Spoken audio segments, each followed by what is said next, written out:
오령역 시속 30km 단속 구간입니다. 많은 사람을 이방원 세력으로 끌어들였으며 새로운 경로로 민씨의 안내합니다. 남동생 민무구 민무진은 이방원의 신복이 되는 등 민씨 가문은 온 집안의 힘을 끌어다 이방원에게 몰아줬습니다. 또한 민씨는 정도전이 사병을 혁파하고 무기를 몰수할 때 몰래 무기를 빼돌려 아버지 민재의 집에 숨겨뒀습니다. 1차 왕자의 난 때는 정두전과 남은의 술자리가 무르익었음을 확인했으며 배가 아프다는 핑계로 이방원을 빼돌렸죠. 뿐만 아니라 2차 왕자의 난 때 이방원이 차마 형을 해치지 못하겠다며 주저하자 민씨는 직접 이방원에게 갑옷을 입히며 그를 독려했는데요. 그런데 싸움 도중 민씨 가문에서 기르던 말 한 마리가 집으로 돌아오자 민씨는 직접 무기를 들고서 그이가 싸움에서 패한 것 같은데 내 이렇게 앉아있을 수만은 없다.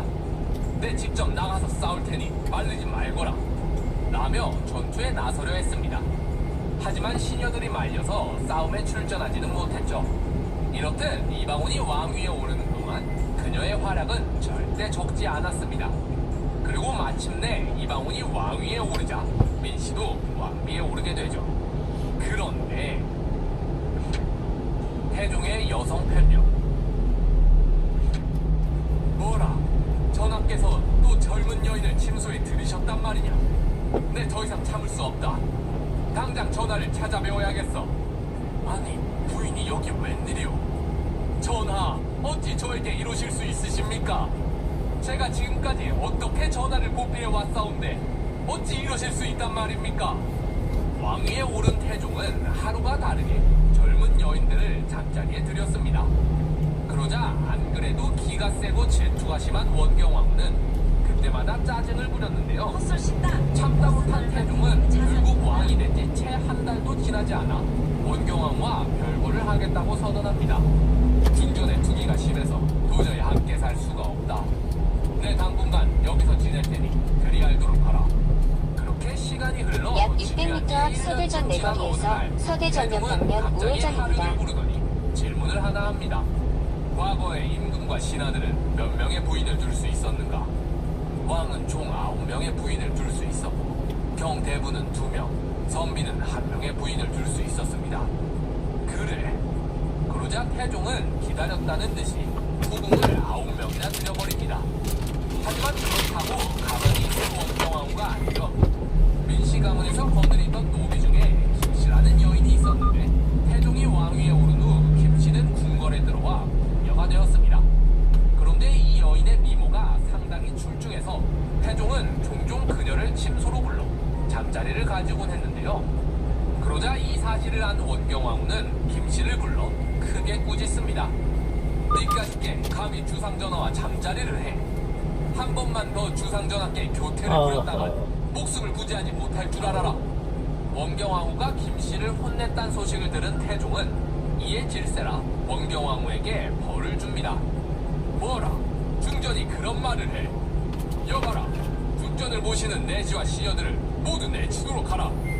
겉보기에는 내시와 시녀들에게 벌을 준 것처럼 보이지만 사실 원경왕후에게 벌을 준 거죠. 김씨의 순환은 여기서 끝이 아니었습니다. 이후에도 태종의 총애를 받던 김씨는 결국 태종의 아이를 갖게 되는데요. 그런데 어째선지 임신한 지 3개월이 된 김씨는 궁을 나갔습니다. 태종이 아이를 숨기려 한 건지 아님 원경왕후가 먼저 알아채고 밖으로 빼돌린 건지 아님 또 다른 이유가 있었던 건지는 모르겠습니다. 이유가 뭐가 됐든 김씨가 궁을 나오자 원경왕후는 그녀를 옛날에 살던 집으로 보내더니 가두어 놓고 학대를 하는데요. 시간이 지나 출산이 임박하자 원경왕후는 김씨를 문 밖으로 내쫓아 버립니다. 이때 날씨는 음력 12월로 살을 애는 듯한 추위와 함께 칼바람이 불 때였습니다. 내쫓긴 김씨는 그대로 얼어 죽을 뻔하였으나 김씨의 오빠가 근처에 천막을 짓고는 거기서 아이를 낳게 했는데요. 결국 김씨가 아이를 낳자 원경왕후는 둘을 한 오두막으로 옮겨 내팽개 쳐버립니다. 그런데 7일이 지난 후 아직도 김씨와 아기가 살아있자 그제서야 둘을 집으로 보내줬는데요. 이 일이 다 있은 후에야 사건의 전말을 알게 된 태종은 대신들에게 이 얘기를 꺼내면서 민씨 가문이 얼마나 잔악한지 아시겠소? 이러한 악행을 낱낱이 밝혀 역사책에 상세히 기록해서 수세에 전하도록 하시오. 라고 말하며 분노했습니다. 태종과 원경왕후의 사이는 이 정도로 나빴는데요. 그런데 태종의 이러한 여성 편력이 단순히 태종이 여자를 좋아해서였기 때문만은 아닌 것 같습니다. 애초에 왕위에 오르기 전엔 여자 문제로 원경왕후의 속을 썩였다는 얘기가 딱히 없을 뿐더러 그냥 여성 편력 때문이라고 하기엔 노골적으로 원경왕후를 박대했기 때문인데요. 따라서 태종의 이러한 행동은 민씨 가문을 제거하기 위한 일종의 전략이었다고 보는 게 맞을 것 같습니다. 계속해서 원경왕후의 성격을 긁으며 민씨 가문이 잘못을 저지르기만을 기다리고 있는 거죠. 경로 그리고 안내를 왔을 때 시작합니다. 태종은 민씨 가문을 몰락시킬 그럴듯한 명분을 찾아내는데 잠시 후 유턴입니다. 셰프로님, 실시폴이 또 일했대요. 알고 계셨어요? 아유, 뭐 새삼스럽게 물어봐. 내가 그동안 진공이 몇만 개인데. 선의파동 1406년 8월 18일 왕위에 오른 지 채 6년도 되지 않았는데 태종은 조영무를 부르더니 충격 발언을 합니다. 내가 왕위에 오른 뒤로 천재지변이 많이 발생하는 걸 보니 하늘이 화가 난 모양이다. 하늘의 뜻에 따라 이만 세자에게 왕위를 물려주려 하니 그리 알도록 하라. 그러자 난리가 난 대신들 아니 되옵니다 전하. 전하께서 아직 강건하신데 어린 세자에게 양위라뇨. 게다가 상황도 이미 두 분이나 계시는데 약 600m 앞 신호위반 및 시속 50km 단속 구간입니다. 처리하여 주시옵소서 전하. 그러나 그날 밤 내시를 부른 태종은 조용히 명령을 내리는데요. 세자에게 옥새를 가져다 주어라. 그렇게 몰래 세자궁에 옥새를 가져다 둔 내시. 그러자 다음날 이 사실을 한 대신들은 다시 한번 궁궐 앞에 엎드려 난리를 칩니다. 이러시면 아니 되옵니다 전하. 그렇사옵니다. 왕위를 넘기시는 일을 그렇게 신들 몰래 처리할 수는 없사옵니다. 제발 옥새를 도로 가져가시고 명을 거둬주시옵소서. 하지만 태종은 물러서지 않는데요. 내 이미 뜻을 밝혔으니 절에는 없다. 무엇하느냐? 이들을 모두 내쫓고 성문을 닫아버려라. 그렇게 며칠간 대신들과 실랑이를 벌이던 태종은 갑자기 이숙번을 부르더니 난데없이 꿈 이야기를 합니다. 내 어젯밤 꿈을 꾸었는데 어머니께서 나타나시더니 나를 꾸짖으시며 네가 나를 굶기려 하느냐 라고 하시던데 이게 무슨 뜻인 것 같으냐. 눈치 빠른 이숙번은 태종이 정확히 원하는 대답을 내놓습니다. 신의 생각엔 전하께서 어린 세자에게 왕위를 물려주셨다가 혹시라도 종묘사직이 위태로워지면 모우께서 굶으시지 않겠습니까?